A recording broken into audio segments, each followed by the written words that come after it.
Hey, salut tout le monde, bienvenue sur le podcast AGB. Cette semaine sur l'émission, j'ai reçu mon mentor en entraînement, Stéphane Cazot.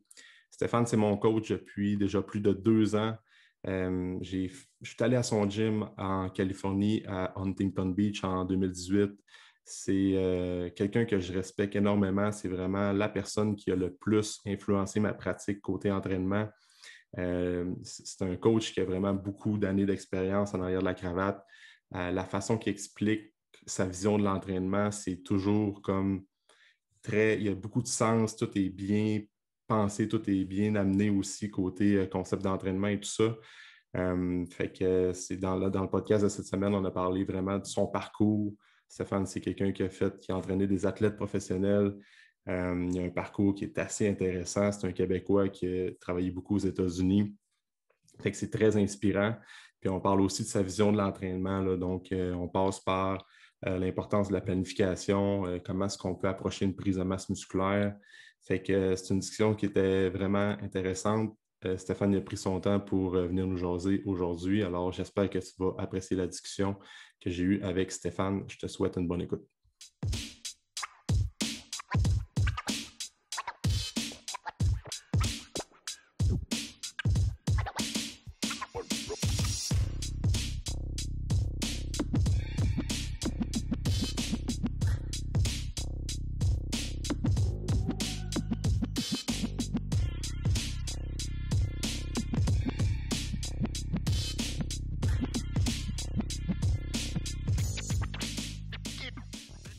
Salut Steph. Salut Alex. Merci d'être là matin. Ça fait plaisir. Je suis très content d'être sur ton podcast. Yes, écoute, ça fait longtemps que je voulais t'avoir. Tu étais comme quand j'ai recommencé à faire les podcasts, je pense en décembre, tu étais pas mal mon invité numéro 1 que je voulais avoir. Puis là, finalement, je pense qu'on s'était contacté un peu par email la semaine, là, 2 semaines. J'ai dit, go for it, je vais l'inviter.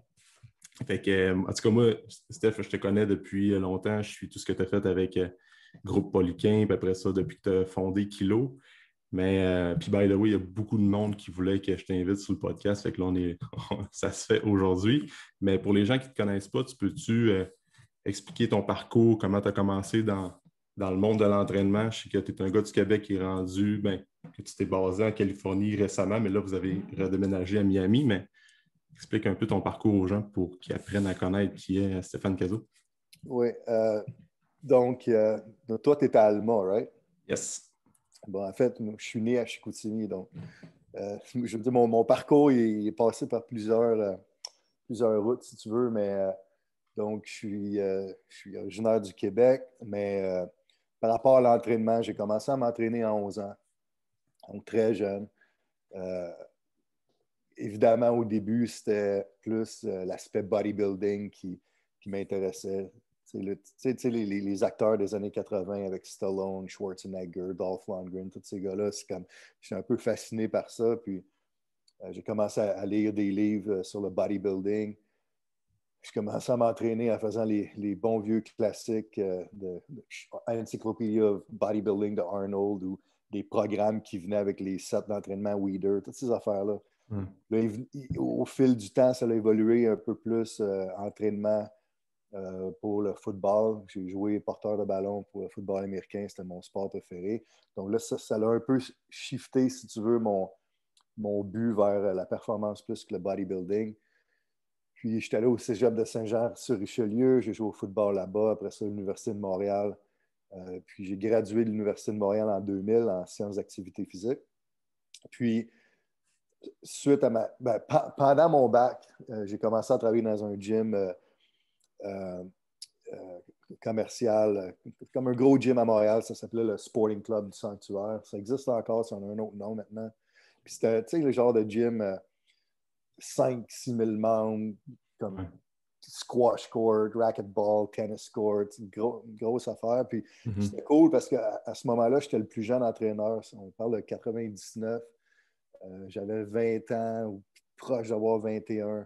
On était 35 entraîneurs là-bas. Puis c'était le genre de place qu'il fallait vraiment que tu fasses ta place pour te bâtir une clientèle. Donc, ce que j'ai aimé de travailler là-bas, c'est que ça m'a, dès le début, ça m'a comme un peu donné le work ethic, comme on dit en anglais, pour travailler fort pour tes clients. Donc, ça, j'ai trouvé que c'était un moment assez formateur pour moi.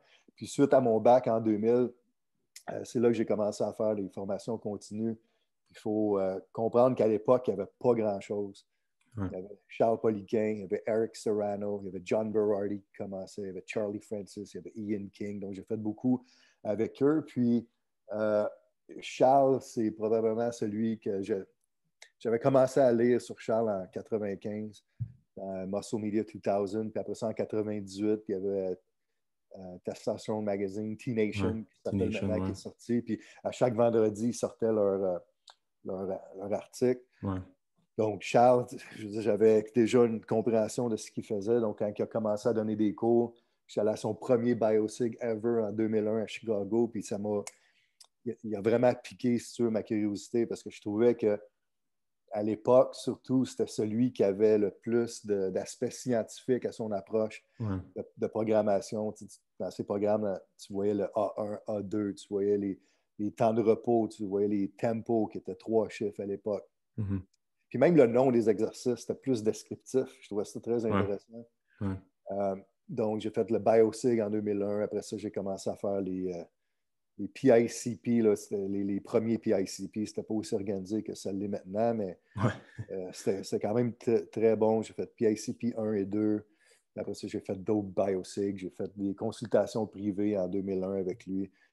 Donc, c'est vraiment un peu, si tu veux, celui qui m'a influencé le plus. Puis, en 2005, j'ai été approché par Nelson Ayotte, qui était, si tu veux, le bras droit de Charles Poliquin dans son centre en Arizona à l'époque. Donc, lui, il m'a aussi enseigné, il était avec Charles pour les PICP 1 puis 2. Puis il m'a enseigné aussi au BioSig en 2001 à Chicago. Il faisait l'aspect système d'énergie. Ce qui est arrivé, c'est qu'à l'époque, Charles, à Phoenix, il y avait beaucoup de ses athlètes de hockey. Ils venaient des Blues de Saint-Louis à cause de sa connexion avec Al McInnes. Puis, ils voulaient ouvrir un centre Poliquin à Saint-Louis. Il y avait déjà un à Boston, il y avait déjà un à Chicago à l'époque. Ils voulaient un à Saint-Louis. Donc, Nelson, il a été envoyé, si tu veux, par Charles pour être le boss du centre à Saint-Louis. Puis Nelson, c'est lui qui m'a approché pour m'engager dans leur centre là-bas. Donc, j'ai volé à Saint-Louis l'été 2005. Au mois de juillet, j'ai fait les entrevues. C'est une entrevue d'un week-end complet. Ils m'ont engagé. Donc, une semaine plus tard, je suis revenu. Puis je suis retourné au Québec. Une semaine plus tard, je suis revenu à Saint-Louis. Puis c'est là que j'ai commencé à entraîner des athlètes. C'était supposé être un centre Poliquin, mais finalement, il y a eu des problèmes entre Charles et le ownership de Saint-Louis, puis ça ne s'est jamais passé. Moi, ce que je me suis dit, c'est malgré que mon but, c'est de travailler avec Charles, je me suis dit, je vais quand même apprendre beaucoup du gars que ça fait 5 ans qu'il travaille avec Charles. Donc, Nelson, j'ai travaillé pour lui pendant 1 an et demi. Il m'a appris beaucoup, surtout sur les systèmes d'énergie. C'était sa spécialité. Lui, c'est le strength coach du biathlon au Canada. Puis, ensuite, Nelson, il y a eu un poste comme Head High Performance Director pour les Blues de Saint-Louis. Donc, à ce moment-là, André Benoit est arrivé comme directeur. Il a remplacé Nelson. C'est là que j'ai rencontré André Benoit pour la première fois. Donc, encore une fois, c'est intéressant pour moi parce qu'André, il a été coaché par Charles depuis 86, je pense. Oui, c'est ça. C'est là que tu as rencontré Christian aussi, je pense. Christian Thibodeau, tu n'es pas Oui, venu nous joindre. Oui, 6 mois après qu'André soit arrivé, Christian est arrivé. Donc, je travaillais avec Christian aussi. Alexandra était là aussi. Donc, je dis, c'était drôle. C'était quand même intéressant parce que tous les coachs à Saint-Louis, c'était tous des Québécois. Fait qu'on se parlait tout le temps en français, puis les clients, tu vois que ça les émergeait. Mais c'était drôle, c'était vraiment intéressant pour moi parce que j'ai appris beaucoup là-bas. Puis c'était un centre de haute performance où, à l'époque, c'était un des premiers au pays où tu avais les strength coachs, tu avais les chiro, on avait les IV avec les infirmières. Donc, l'athlète, il pouvait aller faire un traitement de ART, il pouvait aller faire IV, acupuncture, il venait dans le gym, on l'entraînait, il retournait en haut, faisait d'autres traitements, etc., etc. Donc, c'était très, très intéressant pour les athlètes à ce niveau-là. Donc, moi, mon but, je veux dire, mon sport préféré, c'était le football. Donc, je me suis dit que, sachant que c'était pour être des gars de hockey au début, je me suis dit peut-être que ça va évoluer avec la NFL. Donc, évidemment, on est passé de NHL. Après ça, il y a eu NFL qui sont rentrés dans le décor. Puis ensuite, il y a eu Major League Baseball. Il y a beaucoup de bouche à oreille dans ce domaine-là. Puis Major League Baseball, ce qui a été intéressant pour moi, c'est qu'en 2010, j'ai été engagé comme consultant High Performance Consultant pour le St. Louis Blues. Donc, j'ai travaillé là 2010, 2011, 2012. Okay. En 2011, ils ont gagné les séries mondiales. Donc, c'était vraiment cool de faire partie du processus, si tu veux. Puis en 2012, donc ça faisait déjà 7 ans que je travaillais à Saint-Louis. En 2012, au mariage d'André Benoît, en faisant la file pour aller chercher le dessert, Charles Poliquin m'a demandé si je voulais aller travailler pour sa compagnie au Rhode Island. Puis vu que mon but ultime, c'était de travailler pour lui depuis que j'étais jeune, j'ai pris le poste. Donc, j'ai déménagé au Rhode Island en 2012. Puis là, tu as eu toute la complexité de tout ce qui s'est passé là-bas. Là. Donc, Charles est parti en août 2013 et tout et tout. Je suis resté là jusqu'à le début janvier 2016. J'ai donné ma démission. C'était en fait le 8 janvier 2016. J'ai démissionné de Poliquin Group pour partir ma propre compagnie, Kilo. Donc, à ce moment-là, j'avais l'avantage de... Je pouvais ouvrir Kilo n'importe où que je voulais. Ouais, c'est ça. J'ai toujours voulu vivre en Californie, au sud de la Californie, depuis que j'étais jeune. Donc, déménager à Huntington Beach, qui est 40 minutes au sud du centre-ville de LA, sur le bord de l'océan Pacifique. Puis c'est là que je suis parti Kilo. Puis, a priori, Kilo, dans notre plan d'affaires, c'était supposé d'être un gym d'entraînement de groupe seulement. C'est tout ce que je voulais faire. C'était ça sur quoi on avait tout misé, puis on a bâti le gym en fonction de ça. Puis, au fil du temps, après quelques mois, quand on était en train de construire notre clientèle, je commençais à avoir de plus en plus de demandes pour des formations continues, des cours, des mentorships avec des étudiants qui venaient un peu du monde de Poliquin Group, si tu veux. Donc, je me suis dit, bon, pourquoi pas commencer à faire ça? Puis, on a commencé des cours. Puis, c'est ça qui a vraiment... it blew up, right? Ouais. Fait que, ça a pris de plus en plus de popularité. J'ai fait de plus en plus de cours, de plus en plus de mentorship. Donc là, ce qui est arrivé, c'est l'année passée, en 2020, avec COVID. On a fermé le 17 mars, on a réouvert le 12 juin. Le 11 juillet, on a refermé encore. Puis à ce moment-là, j'en avais ma claque. Ouais. Fait que moi, Alexandra et Kelsey, le jour même, on a booké un vol pour Puerto Vallarta au Mexique. Puis on est allé là-bas. Puis ce qu'on a fait, c'est qu'on a utilisé le temps mort, si tu veux, pour brainstorm. Puis voir, OK, ça fait 4 ans où on en est avec la compagnie. Il nous restait 1 an à notre loyer. Votre bail. Notre bail, il nous restait 1 an. C'est bon, qu'est-ce qu'on fait? Fait que c'est à ce moment-là qu'on s'est dit, ben, c'est quoi? Je pense qu'on est mieux de focus sur l'éducation. C'était rendu à une place où on passait 80% de notre temps sur le gym, mais la majorité de nos revenus, puis notre passion, si tu voulais, surtout, c'était plus au niveau de l'éducation. Okay. Donc, qu'est-ce qu'on peut faire pour mettre l'emphase plus sur l'éducation?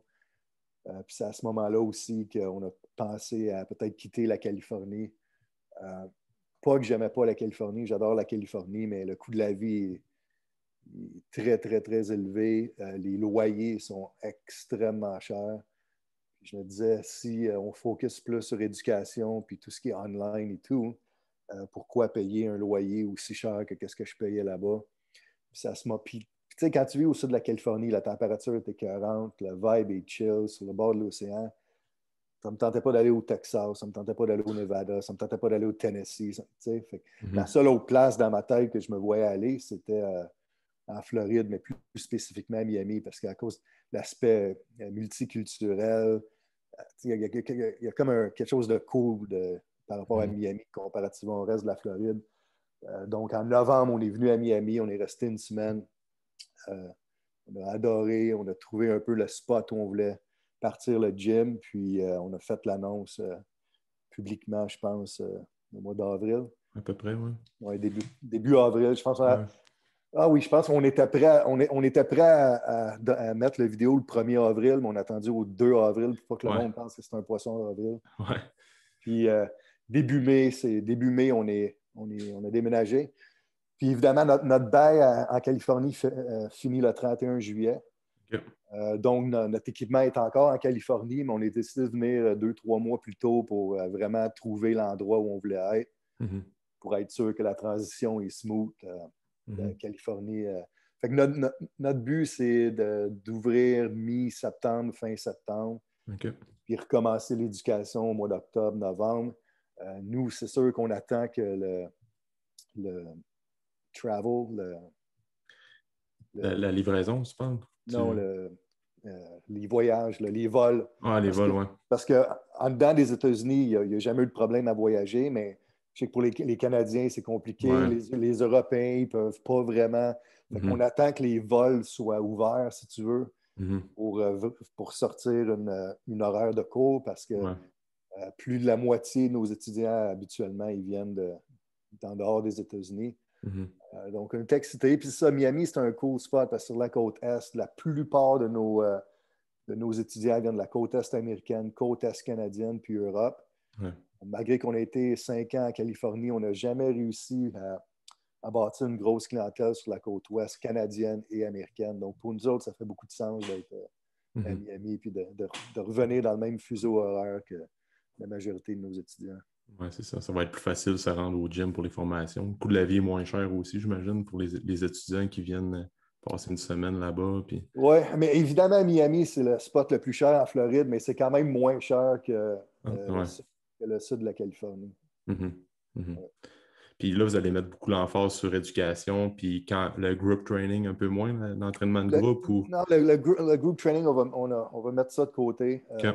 On va vraiment mettre toute notre emphase sur éducation, service en ligne. Puis, je vais quand même continuer à entraîner mes one-on-one, mes athlètes professionnels. Ouais. Certains one-on-one clés qu'on va garder, là, mais sinon, c'est vraiment, on veut shifter complètement l'emphase sur éducation puis en ligne. Okay. Parce qu'on s'est dit, si on a réussi à bâtir ce qu'on a bâti avec 20% de notre temps, on est comme curieux de voir qu'est-ce qu'on peut faire si 100% de notre emphase est là-dessus. Ah, c'est clair. Puis plus ça va, plus vous avez des coachs de partout dans le monde qui viennent vous voir aussi en plus. Fait que, c'est sûr que ça va être gagnant à long terme, là, selon moi. Fait que, Cool ça, Steph. Puis dans le fond, là, je voulais te rentrer un peu plus dans le sujet. Tu as comme Kilo, on pense tout de suite, ben moi, je pense tout de suite à Primate, tu as beaucoup brandé ça dans les dernières années. Tu peux-tu expliquer comme c'est quoi la logistique en arrière du Primate, c'est quoi les 8 mouvements de base, puis pourquoi tu décides de mettre beaucoup l'emphase là-dessus dans ta planification d'entraînement. Puis, parce que je veux juste faire une parenthèse, parce qu'on voit dans l'entraînement aujourd'hui, tu vas voir sur Instagram, sur n'importe quel réseau social, on essaie de réinventer la roue avec des techniques, des styles d'entraînement différents, des exercices différents.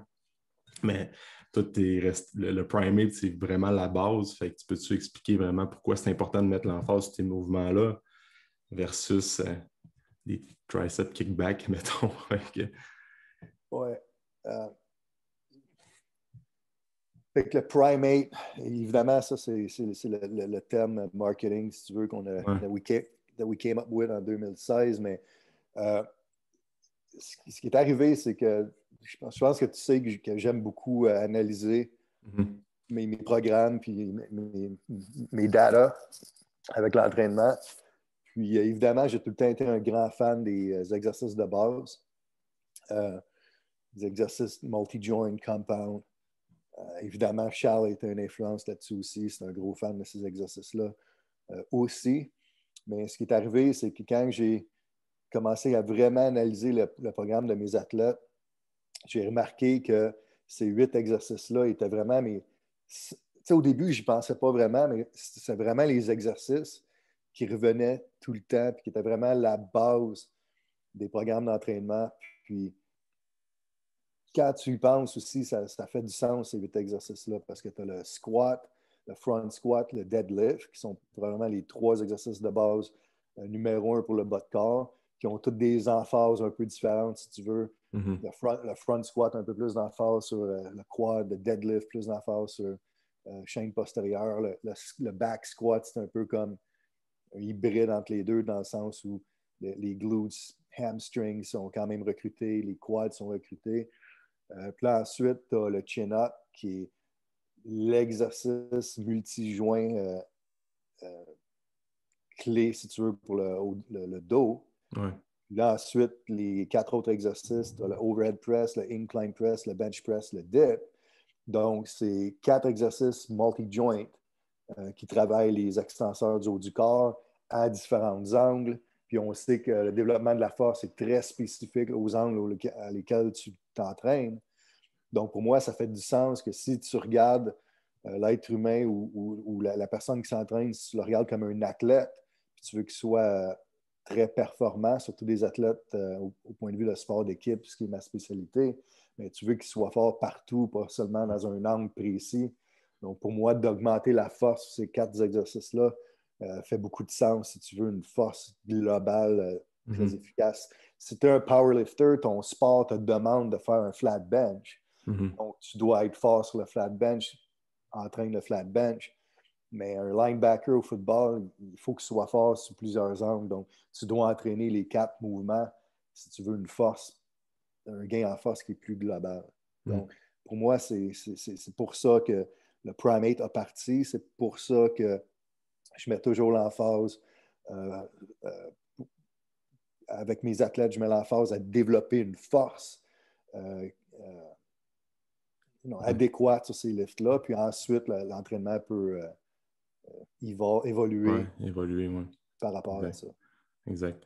Parce que toi, tu t'es vraiment spécialisé en performance sportive dans ta carrière, puis tu t'es spécialisé beaucoup avec des athlètes en sport d'équipe. Tu sais, comme on parle de hockey, football aussi, MLB, des fois qui peut rentrer un peu dans ça, mais tu as toujours dit que peu importe le sport, il faut que tu amènes l'athlète à être performant, puis justement d'être fort dans tous les angles possibles. Ça fait partie d'une bonne planification pour la performance sportive, là. Fait que, ouais, c'est parce que moi, j'ai jamais été un gros fan de sport-specific training. ouais. Puis ce que je veux dire par là, c'est comme quelqu'un entraîne un golfeur va essayer de faire une swing de golf avec une poulie, disons. Mm-hmm. Pour moi, ça fait aucun sens. C'est un détriment, si tu veux, à l'athlète et puis son sport. Ma philosophie, puis Ryan Finley, un de mes anciens collègues à Pelican Group, il a dit ça une fois dans un cours, puis je trouvais que c'était tellement vrai. Il a dit, no matter what, il a dit, il a dit en anglais, je vais le dire en anglais, là, mais il a dit, no matter what you think, strength training is always GPP for sport. Ouais. Ce que ça veut dire, c'est que la musculation est toujours de l'entraînement préparatoire général pour un athlète. Mm-hmm. Peu importe. Là, même quand je fais une phase de sport spécifique, c'est quand même relativement général parce qu'il n'y a pas beaucoup de sports où, avec des poids et haltères, que tu vas pouvoir être capable d'imiter, si tu veux, la vélocité, Ouais. l'angle parfaitement. Je veux dire, tu ne peux pas vraiment. Comme un lanceur au baseball, il n'y a pas un exercice au monde dans le weight room que tu vas être capable de mimiquer l'angle, la torque, la vélocité d'un lancer de baseball. Mm-hmm. Et tu ne peux pas vraiment. Donc, il y a une limite d'à quel point tu peux être spécifique dans la salle d'entraînement. Mm-hmm. Donc, pour moi, surtout dans le secteur privé, où tu travailles avec ton athlète plus dans la période morte, dans la saison morte, mon but, c'est de m'assurer que je vais améliorer la force, la puissance, la vitesse, puis le conditionnement, c'est un... Ouais, c'est ça. Conditionnement, ouais. Le conditioning Conditioning, ouais, c'est de ça. l'athlète. Ouais. D'un point de vue général, bien sûr, mais quand même d'essayer d'être relativement spécifique au sport. Comme, je veux dire, si j'entraîne un triathlète, ben, je ne vais pas passer mon off-season à faire des starts de 10 mètres en sprint. Okay? Ouais. Tu quand même besoin faut quand même que tu aies un peu de spécificité par rapport à l'athlète que tu entraînes, mais ça reste quand même général. Puis une fois que l'athlète quitte, puis il s'en va avec son équipe pour la pré-saison, ouais. il y a tout le temps à peu près un 4 à 6 semaines où il est avec l'équipe puis il commence à faire les drills sportifs. Mais en réalité, c'est là où tout le transfert des gains que tu as fait dans la saison morte avec ton coach vont se faire sur le terrain. Donc, pour moi, c'est pourquoi que je perdrais mon temps durant la saison morte à faire plein de drills sportifs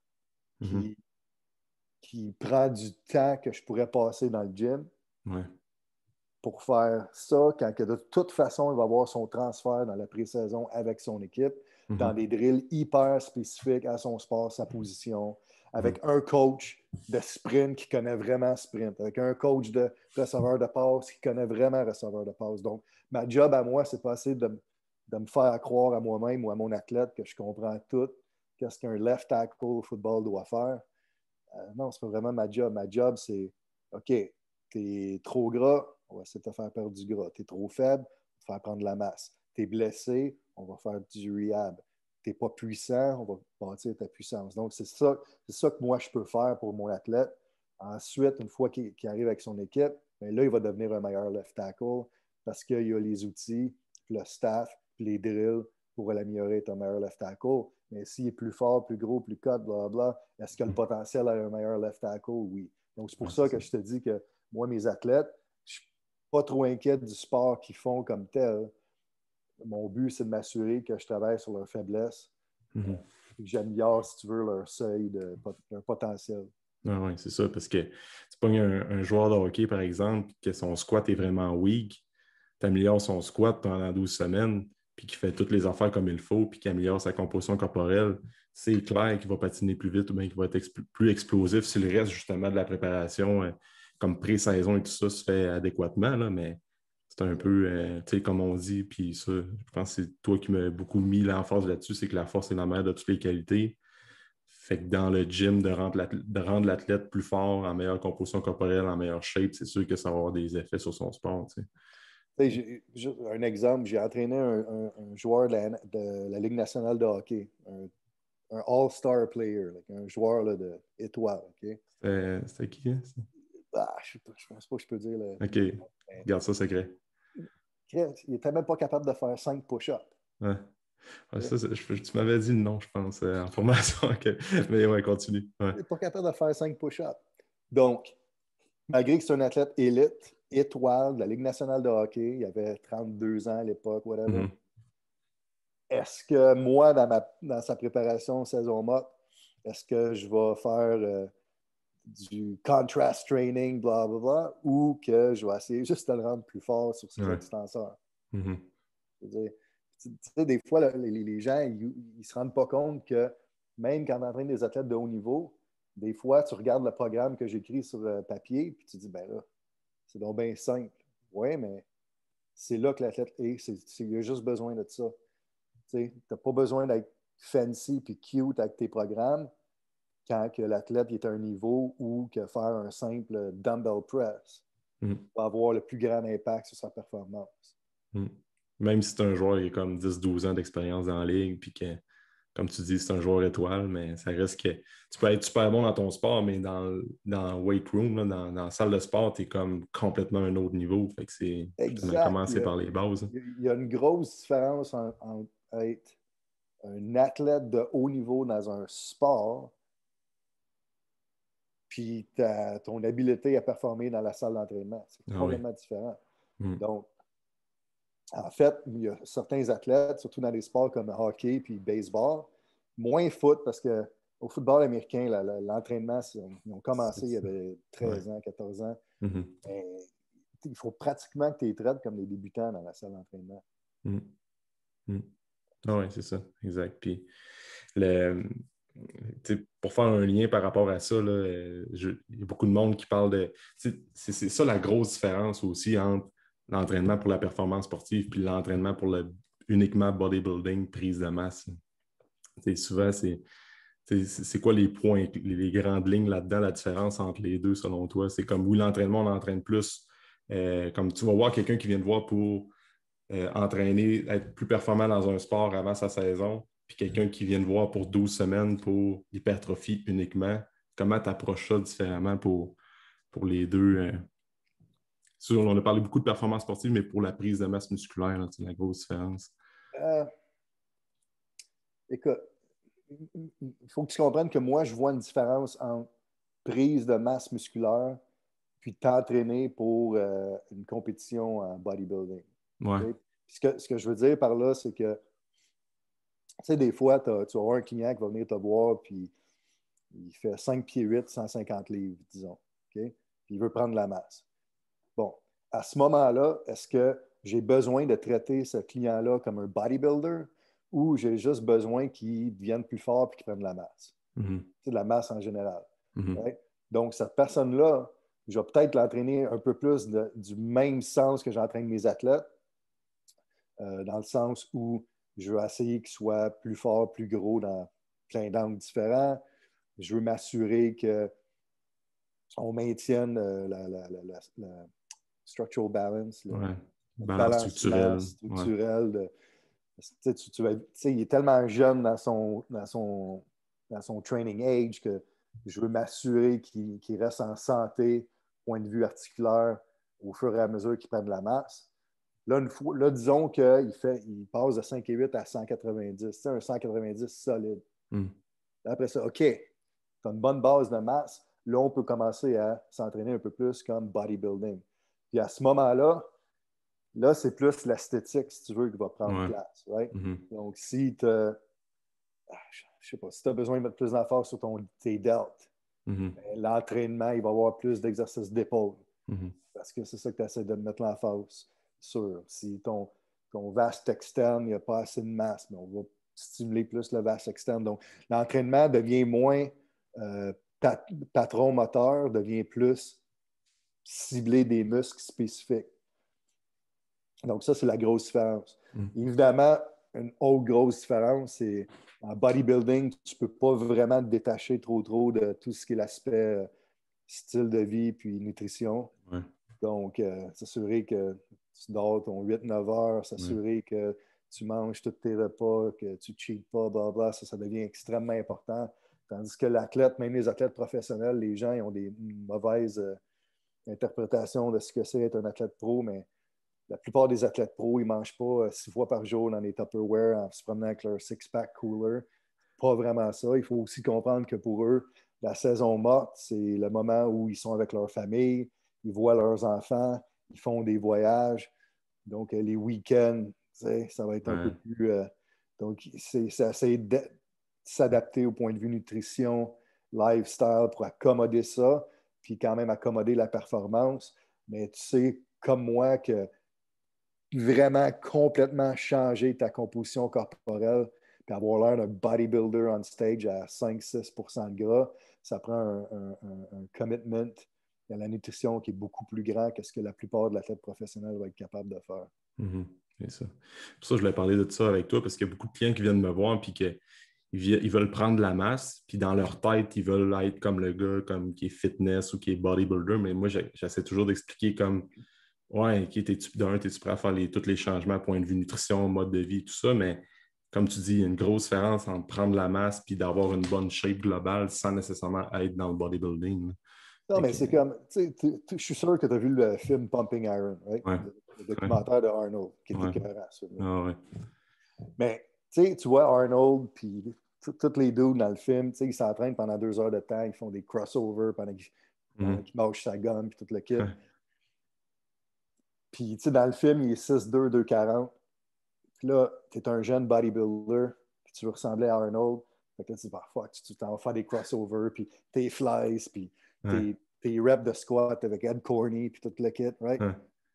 Mais l'affaire qu'on oublie, c'est que Arnold, dans ce film-là, il fait tous ces exercices d'isolation-là, puis son high rep, puis ses entraînements de 2 heures, parce qu'il se préparait pour Mr. Olympia en Afrique du Sud. Ouais. C'était son... It was his cutting training, Ouais. right? Mm-hmm. Il était déjà 6'2", 240. Il avait 28 ans dans le film. Mais ce qu'on oublie, c'est que l'entraînement qu'il lui a fait pour bâtir sa masse, pour le permettre de faire ce qu'il a fait dans ce film-là, c'est pas ça qu'il faisait. Il faisait des gros squats, il faisait des gros deadlifts, des gros bench, gros incline, gros overhead press. C'est ça qui l'a permis d'avoir la masse, qui l'a permis de s'entraîner comme il s'entraîne dans Pumping Iron. Si t'es 5'8", 150, puis tu regardes Pumping Iron, puis là tu te dis, bon, ben, tu fais des crossovers, puis tout, mais tu ne dis pas que tu ne vas pas prendre la masse dans tes 3 à 6 premiers mois, mais c'est pas comme ça que tu vas devenir 5'8", 200. Mm-hmm. C'est ça que le monde oublie des fois. Ils regardent leurs idoles, puis les pros s'entraîner, puis ce qu'ils mettent dans les magazines, mais c'est souvent pas ça qu'ils ont fait pour se rendre où ce qu'ils sont au point de vue masse musculaire. Oui, c'est ça. Quelque chose que tu m'avais déjà dit aussi, hein, je pense que je ne me rappelle plus c'est quand tu m'avais dit ça, mais il y a une différence. Les gens qui vont voir sur Internet, justement Arnold ou même les gars d'aujourd'hui là, qui sont plus qui sont vraiment en shape, qui les voient faire certains mouvements dans le gym, un peu comme crossover et tout ça. Là. Il y a comme, on ne se le cachera pas, il y a du monde, beaucoup de monde dans le bodybuilding qui prennent des drogues de performance. Puis, ah ouais? Ouais, je t'en apprends une, hein, je suis content de t'en apprendre une aujourd'hui. Mais, fait que, il reste que il y a beaucoup de monde comme qui sont naturels puis qui essaient d'être le plus clean possible puis qui essaient de faire les styles d'entraînement de l'isolation puis d'aller travailler toutes les angles pas possibles. Mais quelque chose que tu m'avais déjà dit, c'est que quelqu'un qui est naturel, qui veut gagner de la masse, qui veut être fort, tu peux pas vraiment te fier à ce que les influenceurs de ce monde vont faire. Puis, il faut que tu y ailles vers quelque chose qui est plus basic, plus primate, plus augmenter ta force, d'être vraiment constant au niveau de ton entraînement, puis y aller étape par étape. Là. Fait que c'est quelque chose que les gens doivent garder en tête aussi. Tu peux pas, justement, tu es un kid là, qui veut commencer à prendre la masse, essaye pas de faire ce que le gars que tu vois sur les réseaux sociaux, peu importe, fait, ça ne marchera probablement pas, peut-être à court terme, mais à long terme, c'est sûr que tu vas avoir des lacunes. Tu sais. Non, puis aussi, il y en a beaucoup de ces top bodybuilders-là aussi, que ce qui arrive, c'est que they reach a point où que ils sont rendus tellement gros, tellement forts, que s'ils continuent à faire des gros bench, des gros squats, ils vont se casser. Ouais, c'est ça. Leurs tendons, leurs joints, ils ne sont pas capables de suivre. Exact. C'est comme par défaut, ils n'ont comme pas le choix de commencer à switcher à l'isolation high rep parce qu'ils ne peuvent plus se permettre de faire ces gros lifts-là. Mais en même temps, c'est pas grave pour eux autres parce qu'ils l'ont déjà la base. Ils l'ont, c'est là. Ils ont juste besoin de continuer à stimuler puis à fine-tune, si tu veux, certains body parts, mais c'est, comme je te dis, c'est que le kid de 18 à 150 livres, il est tellement pas là. Il est tellement pas là au point de vue des développement que si tu ne peux pas regarder ce que le gars de 29 ans fait aujourd'hui, puis toi dire, bon, ben, je vais faire ça là quand le gars, il pèse 300, tu pèses 150. Ouais, c'est ça. Ça marche pas logique, en tout cas, dans ma tête. Je ne dis pas que tu vas tout le temps avoir les hot balls, là, comme le 1% du monde qui vont s'entraîner de même naturel, puis qui vont avoir la génétique, puis qui vont se développer. Toujours, un de mes coachs à Saint-Louis était de même. Right? Il mangeait une sandwich au beurre de pinot avec un petit jus dans une boîte en carton pour son lunch, puis Christy, il montait sur le stage à 4% de body fat. T'as toujours du monde de même, mais c'est rare. Ouais, c'est ça. J'en ai un au gym qui me vient en tête, qui s'entraîne 2 heures de temps, puis c'est une beast. Là. Tu regarderais son entraînement, tu dirais, shit, qu'est-ce qu'il fait? Mais ça, genre, il se pogne, il marche dans le gym, pogne des dumbbells, fait des lateral raises. Après ça, il pogne sur un trip. Ah, je vais faire derrière d'épaule. Il n'y a rien qui se tient, mais le gars, c'est un. L'affaire, c'est qu'il va tellement chercher l'échec maximum, il est tellement intense et dédié dans son entraînement que ce qu'il fait, ça marche. T'sais. Puis ça, c'est le 1% du gym dans lequel je suis, mais il y a quand même ça aussi qui est important à garder en tête. Tu as bien beau avoir la meilleure planification d'entraînement, la meilleure structure de gym, mais si tu ne vas pas à 100% que tu es capable de donner, ou vraiment mettre de l'intensité dans ton entraînement, mais c'est sûr qu'à un moment donné, ça va. Ouais. Ton potentiel de gain va être Ça, ralenti. c'est probablement l'aspect le plus clé, si tu veux, mais qu'on ne parle jamais parce qu'il n'y a pas vraiment de théorie en arrière de ça. Mais Non, c'est ça. comme tu dis, c'est la meilleure périodisation, meilleur programme d'entraînement au monde. Si tu ne vas pas à 100%, tu n'auras Ouais, pas c'est plus ça. de résultats que le gars qui découpe son programme d'un magazine Muscle and Fitness. Ouais, puis qui va all-in, tu sais. C'est ça. Oui, exact. Exact. Puis justement, là, comme beaucoup de gens te connaissent dans le monde comme un master de la périodisation, fait que peux-tu expliquer, ben, sans expliquer vraiment, tu sais, c'est quoi la périodisation à long terme, comment tu vois ça, mais l'importance d'avoir une planification justement dans l'entraînement, parce que tout le temps, du monde vont faire des trainings, puis là, hop, pendant 2 mois, on fait de la prise de masse où on essaye c'est ça, prendre la masse le plus possible. Après ça, hop, 2 mois, mais je me trouve un peu plus gras, je vais faire body composition, fait que je vais essayer de perdre du gras. Après ça, hop, 1 mois, je vais essayer de la vitesse. Puis, fait que c'est quoi les conseils que tu pourrais donner à ces gens-là qui ont une vision à long terme, disons, d'être plus gros code fort, comme tu me dis, puis que je dis tout le temps à mes clients aussi. L'important, justement, d'avoir une planification d'entraînement pour ces gens-là. Mais j'aime utiliser l'analogie des sports olympiques. Donc, vu que moi, j'ai commencé avec bodybuilding, mais que j'ai évolué plus sur la performance, l'aspect qui est intéressant de tout ce qui est performance, surtout au niveau olympique, c'est qu'eux, ils s'entraînent d'une façon logique, puis ils ont un plan d'entraînement très spécifique sur 4 ans, right? Parce qu'ils veulent piquer pour les prochains Olympiques. Puis tout ce qu'ils font est en fonction de ce qui va arriver dans 4 ans. Leur entraînement est très structuré et très progressif pour ça. Puis tu regardes des athlètes, même d'un point de vue masse musculaire, right? Tu vas prendre des athlètes comme bobsleigh ou les sprinters ou même les lanceurs, OK? Mais c'est des gars qui sont massifs. C'est des gars qui sont forts, puis c'est des gars qui sont explosifs. Mais leur entraînement n'a pas été aléatoire. Il n'y a pas un athlète de haut niveau au point de vue olympique qui fait le Weider Confusion Principle of Training, qui switch à chaque 2 mois d'axe complètement dans le monde de l'entraînement. Donc, tout est planifié puis préparatoire pour piquer à ce moment-là, puis ils prennent leur masse musculaire, leur force, leur puissance. Donc, il y a rhyme and reason à tout ce qu'ils font. Pourquoi que en physique ou bodybuilding, ça ne serait pas la même logique? Pourquoi que tout d'un coup, parce que ton but, c'est de prendre la masse, là, si tu fais n'importe quoi aléatoire basé sur ce que tu lis, la dernière vidéo que tu as vue, que là, tout d'un coup, le processus d'entraînement changerait. Donc, ça ne marche pas comme ça. Donc, l'entraînement, le gain de masse musculaire, le gain à force, ça prend quelque chose de calculé, quelque chose de progressif au fil du temps. Donc, si tu vas aléatoire et que les programmes n'ont aucun sens d'une phase à l'autre, mais c'est très, très, très difficile d'avoir un aspect progressif à l'entraînement. Donc, si on assume qu'en tant que trainee, tu te pousses à 100% à chaque fois, mais si tu ne fais pas de planification d'entraînement, de périodisation, à un moment donné, il y a quelque chose qui va péter, tu vas péter aux frettes, comme on dit au Québec, right? Parce que la plupart des gens ne peuvent pas, d'une façon linéaire, s'entraîner à 100%, puis toujours augmenter les charges ou augmenter le volume non-stop. Parce que d'un point de vue théorique, si tu veux prendre de la masse et tu veux progresser ton entraînement, mais c'est sûr que si tu continues à rajouter du volume et rajouter de la charge, bien, forcément, tu vas bâtir de la masse musculaire et de la force. Mais tu ne peux pas. Il n'y a pas de grand humain qui va être capable de faire ça pendant des années, des années, des années. Donc, c'est de là que le concept de planification de l'entraînement vient, puis périodisation vient. Donc, le style que j'utilise, qui vient des Allemands, Dietmar Schmid-Bleecker plus spécifiquement, qui est undulating periodization, ça prend ça en ligne de compte. Parce que tu te pousses toujours à 100%, mais pendant 3 semaines, tu te pousses à 100% sur l'aspect volume.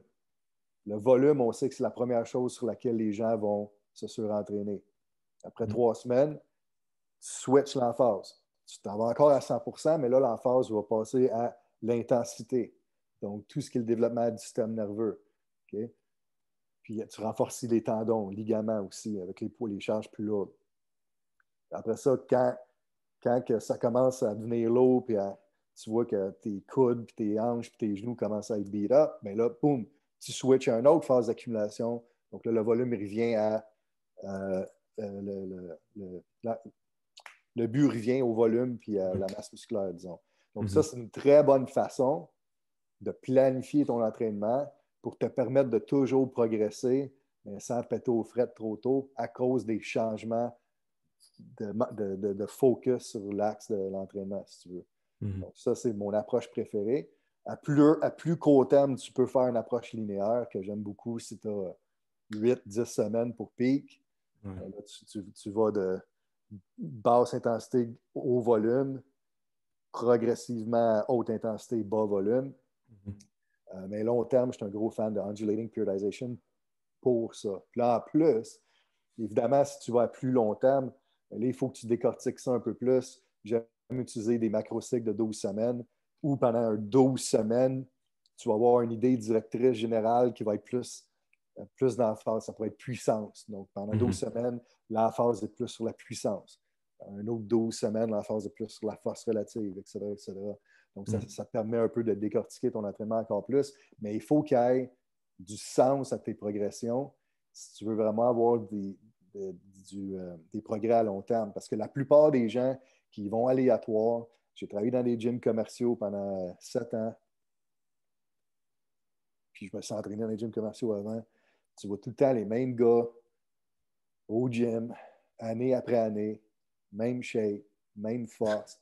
Il n'y a rien qui change. Ils ont toujours l'air de s'entraîner fort, mais il n'y a rien qui change parce qu'ils vont random. Ils font 6, 12, 25 un mois. Après ça, ils font German volume. Après ça, ils font 5 par 5, whatever. Tu sais, mais il n'y a pas de logique du tout. D'où l'importance de tracker tes données et de noter tes charges. C'est quelque chose que tu mets de l'avant beaucoup. Tu sais, souvent, c'est comme tu veux voir si tu as pris de la force sur un squat. Au début de ton macrocycle, tu fais, mettons, je sais pas, des séries de. Ben, plus à long terme. Là. Exemple que tu vois tu gardes le même tempo sur ton squat, tu vois qu'est-ce que tu fais au début, tu es capable de voir ton RM estimé justement avec l'application Traineric qu'on utilise, puis après ça, bang, tu le refais à la fin de ta phase de 12 semaines, même squat, même tempo, tu compares. Si tu as pris de la force, tu as augmenté tes charges. Parce que tu as une différence entre tu te sens plus fort, tu te sens plus gros, mais théoriquement, sur papier, es-tu vraiment plus fort sur le mouvement X que tu veux améliorer? T'sais? Puis ça, exact. Aujourd'hui, c'est quelque chose que le monde, ben, encore là, c'est pas tant. Moi, personnellement, à part mes clients là, dans le gym, je vois personne note leur charge. Tout le temps aléatoire, puis il n'y a rien qui se tient, puis il y a peu de personnes qui notent vraiment, soit sur une application, ben, sur une feuille de papier, puis qui prennent le temps de comparer, faire des tableaux comparatifs aussi. C'est comme la base. Hein. Encore une fois, ça revient à l'entraînement olympique, comme je te disais. Ouais. Écoute, tous les coachs olympiques, de niveau olympique, ils notent toutes les charges. Tu as besoin de savoir ce qui se passe. C'est comme si tu étais un coach de track and field, puis tu cloques jamais ton athlète quand il court son 100 mètres. Tu ne vois jamais ça en track and field. Mais tu vois ça dans le gym tout le temps. Ça ne fait aucun sens. Mais comme tu dis, tu veux tout ce qui est subjectif puis abstrait, si tu veux l'enlever le plus possible du point de vue entraînement. Comme tu dis, si quelqu'un dit « Ah oui, je me sens plus fort », mais t'es-tu plus fort? Tu te sens juste plus fort, ça ne veut rien dire. Ouais, je me sens plus gros, mais as-tu gagné de la masse musculaire ou tu es juste plus gras? Puis tu penses que tu es plus gros, right? Ouais. Donc, c'est pour ça que tracking, pour moi, c'est très important. Tu ne veux pas que ça devienne maladif non plus, mais Non. il faut que tu aies une idée de ce qui se passe avec toi. Il faut que tu aies, OK, tu as pris 20 de force sur ton squat. Cool, c'est quelque chose de concret. Puis c'est quelque chose aussi qui fait en sorte que tu peux peu importe le processus que tu as fait pour gagner 20 de force sur ton squat, bon, mais tu sais que ça a été un bon processus. Ça a été un bon plan de 12 semaines pour toi, pour le squat. Donc, c'est une information qui est importante à garder. Tandis que si tu as juste pris 5 de force au courant de 12 semaines, tu sais que ce plan d'entraînement-là que tu as fait pour ton squat, ben, pas fort, donc tu peux le scratch. Ça te permet d'apprendre aussi ce qui fonctionne pour toi au fil des années. Puis, ça, c'est comme une erreur commune qu'on voit souvent dans les gyms.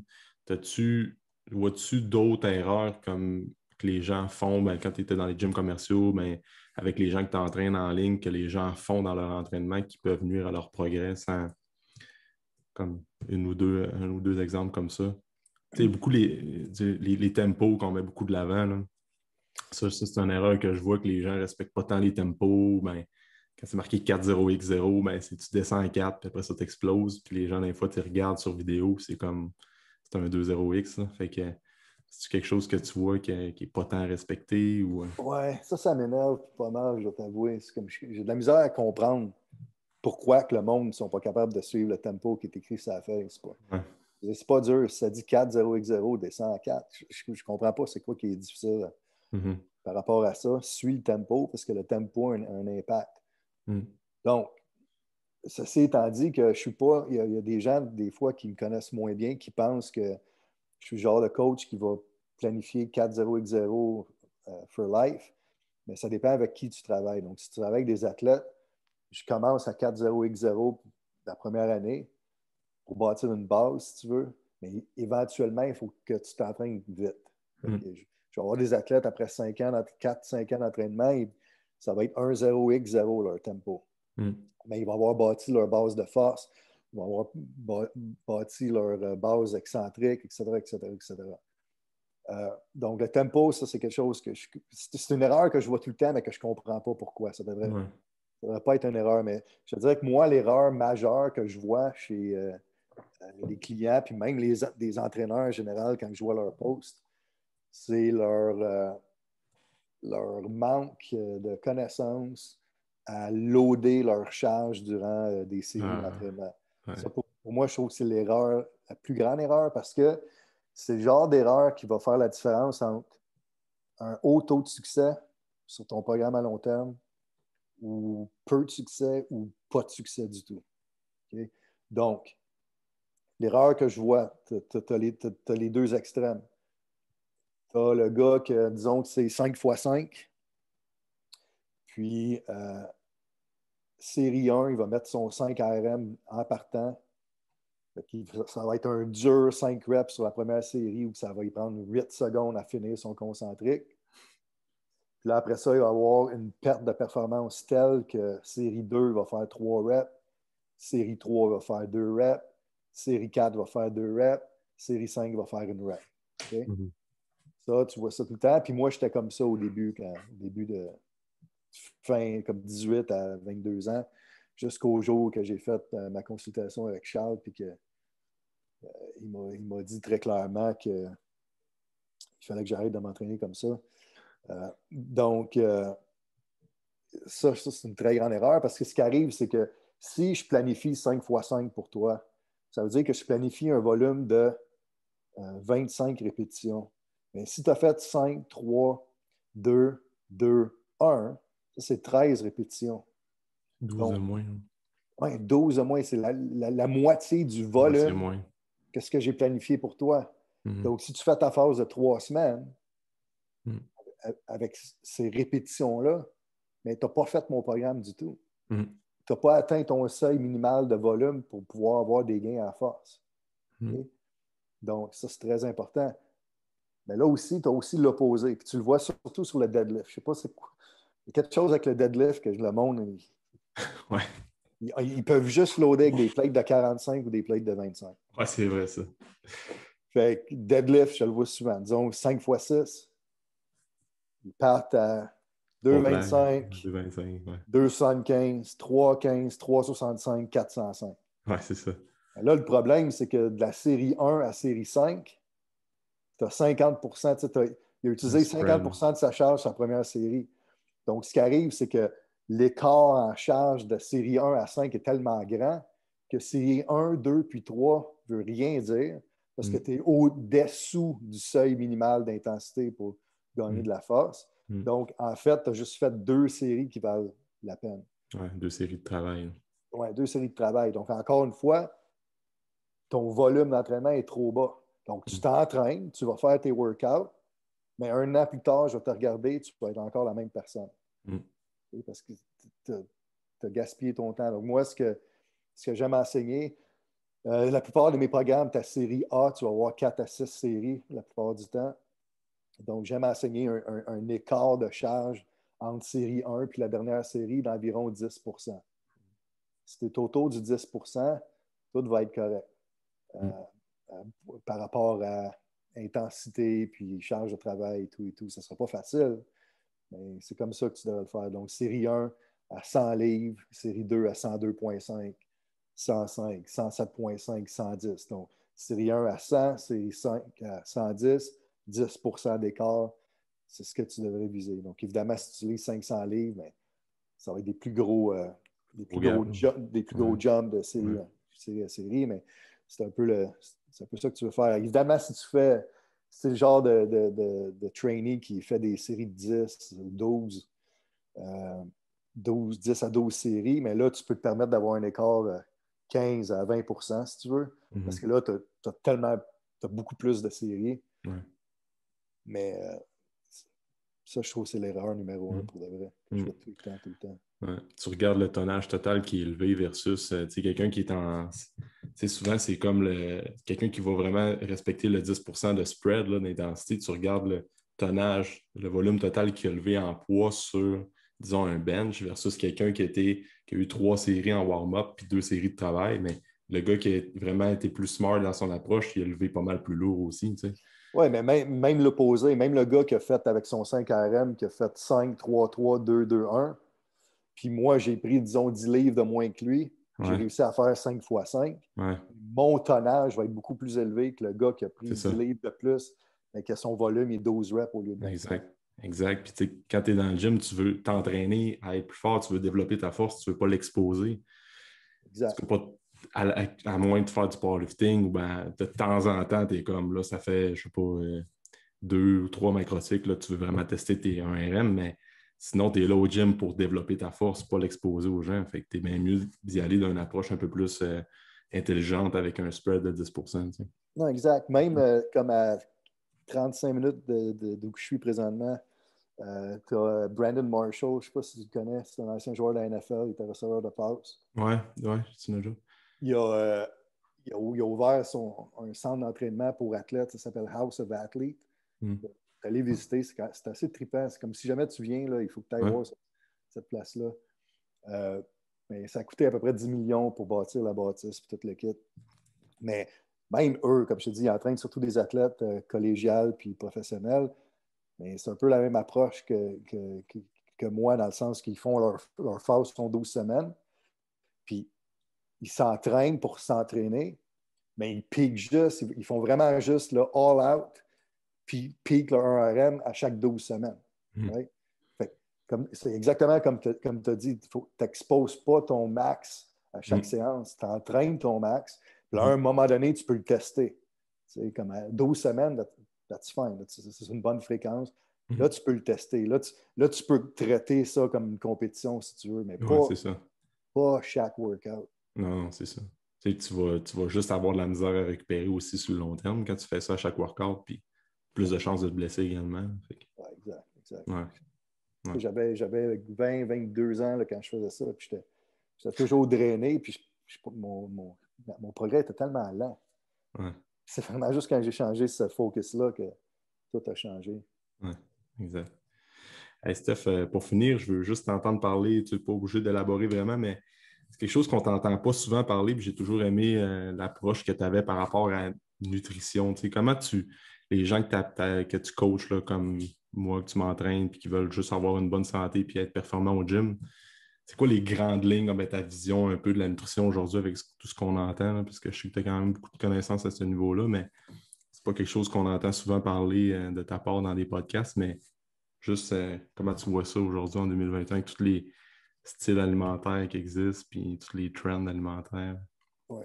Mais avant que je parle de nutrition, je veux juste m'assurer à tes auditeurs que je ne suis pas un expert en nutrition. Non, c'est ça. Comme tu dis, j'ai mes idées puis, Ouais. et tout, mais je ne suis pas un expert, c'est pour ça que je n'en parle pas. Ouais. Par contre, je vais aborder la nutrition plus avec mes athlètes one-on-one que je vois live, parce que je trouve ça un peu plus facile à contrôler, puis surtout avec mes athlètes. Écoute, la nutrition, c'est simple et compliqué en même temps. Je trouve que c'est très individuel. Mais ce que j'aime pas, c'est toutes les trends. On dirait que c'est c'est comme l'entraînement, en fait. Mais le monde, il embarque dans toutes les trends tout le temps, tout le temps. Puis c'est tellement drôle. Comme, tu sais, Keto Ouais, qui est, qui est big. Ben, je ne sais plus si c'est encore aussi big que un an ou ouais deux. celle-là encore. Ouais. Ça a comme blew up. Puis le monde, il parlait de ça comme si c'était une nouvelle affaire. Mais moi, à la fin des années 90, début 2000, c'était la nouvelle affaire que tout le monde Ouais. faisait. Tu sais. Ouais. Je l'ai faite.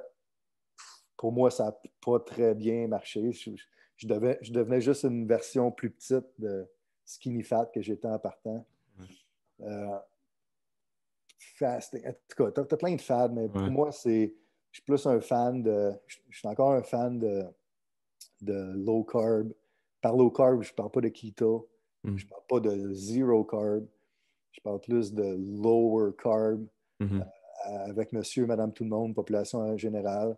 Parce que, tu sais, il faut que tu dises que c'est des gens qui sont souvent stressés, qui sont souvent fatigués, qui ont des problèmes de digestion, leur gut est complètement. C'est quoi gut en français?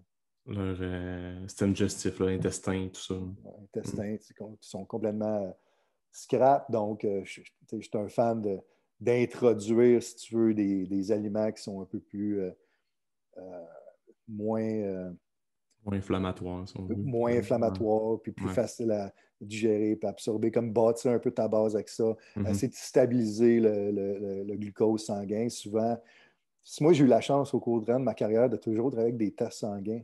Mm. Fait que tu voyais tout le temps là, des monsieur, madame, tout le monde qui arrivaient, pas nécessairement super gras, genre des 20% de gras, mais qui voulaient perdre du gras, puis qui mangeaient santé, mais que Mm. leur glucose sanguin le matin, c'était 105, 110. Fait que, tu sais, veux pas, t'as pas le choix d'ajuster ça, tu comprends? Ouais. Ouais. Donc, j'aime cette approche-là au début, puis là, au fil du temps, tu introduis un peu plus de glucides. Les athlètes, ça va dépendre un peu de leur masse musculaire, ça va dépendre de leur pourcentage de gras, ça va dépendre de leur charge de travail. Ouais. Le nombre de repas, ça va changer beaucoup tout dépendamment de quel genre de clientèle. Si tu es monsieur, madame, tout le monde, je vais être un fan de 3 repas par jour. C'est plus simple, c'est plus accessible. Mm. Tu essaies de bâtir une régularité, si tu veux, avec leur Ouais. déjeuner, les soupers. Mais les athlètes qui ont besoin de gagner de la masse musculaire, évidemment, ils vont avoir plus de repas, 4, 5, des fois 6, dépendamment de combien de masse qu'ils ont besoin de prendre. Tout simplement parce que à ce moment-là, tu ne peux pas. Dr. Lemon a un bon talk là-dessus sur les protéines, mais tu ne veux pas nécessairement. Disons que tu pèses 250 livres, puis que tu donnes comme target de protéines 250 grammes, mais que tu manges juste, disons, 2 repas. Ben, ça ne sera pas très, très efficace de manger 125 grammes de protéines sur 2 repas. Non, Non seulement c'est une tonne de bouffe, ouais. mais c'est comme au point de vue synthèse de protéines, c'est pas très, très efficace. C'est pas que tu ne vas Mhm. pas absorber ton 125 grammes, c'est juste que tu perds beaucoup d'efficacité. Donc là, je vais aimer plus, disons, avoir 5 Ouais. repas, 5 repas de 50 grammes Mhm. au lieu de 2 repas de 125 grammes. C'est plus Mhm. pour ça. Euh, mais sinon, je veux dire, nutrition. Pour moi, nutrition, c'est plus une question de le faire. Ouais, c'est ça. Même si ton plan n'est pas parfait, même si ton plan n'est pas cutting edge, la plupart des gens essaient de rendre ça compliqué puis d'avoir l'information la plus récente puis la bouffe la plus parfaite puis Mhm. tout, mais ils suivent leur diète 2 jours sur 7. Ouais, c'est ça.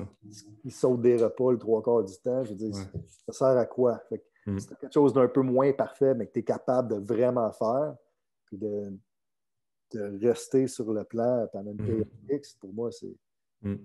ça qui est le plus important. Ouais.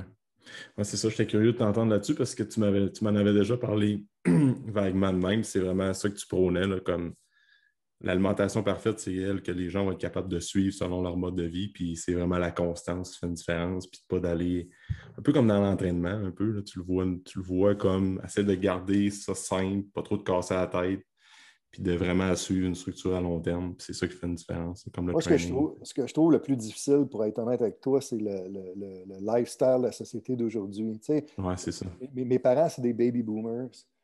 Puis je trouve qu'ils voient les choses un peu différentes, dans le sens où mes parents, toute ma vie, puis même aujourd'hui, ils sont les deux retraités. Puis ils mangent au restaurant peut-être, 5 à 10 fois par année. Top. Mm. Mm. Le reste du temps, ils font leur propre bouffe. Mm. Tout le temps, tout le temps, tout le temps. Mes deux parents, c'est des cure-dents.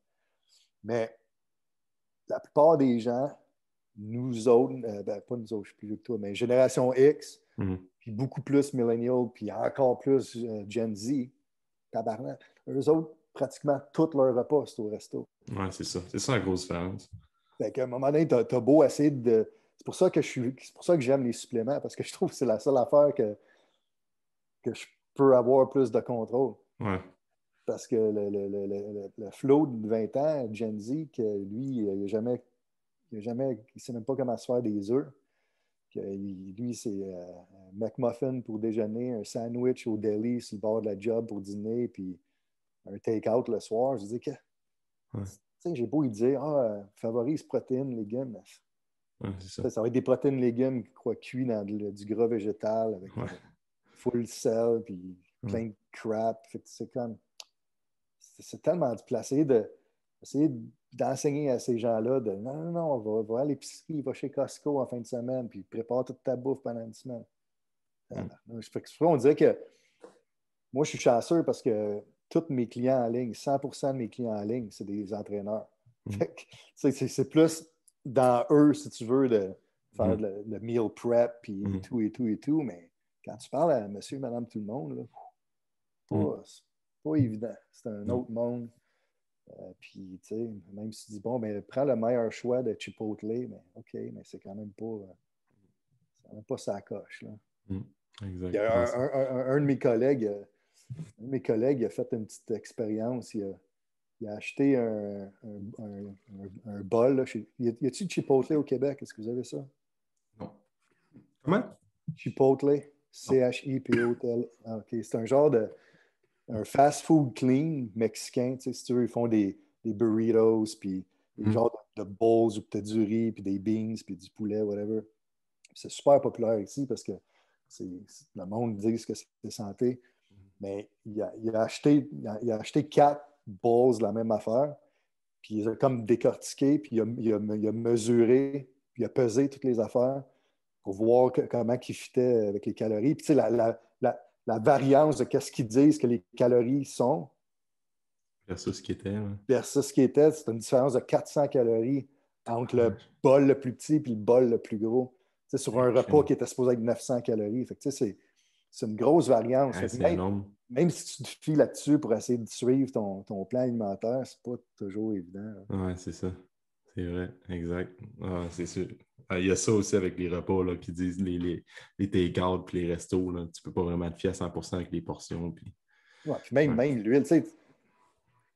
Même, ils cuisent leur riz, mais comment de cuillerées d'huile qu'ils mettent dans leur riz? Ouais, c'est ça.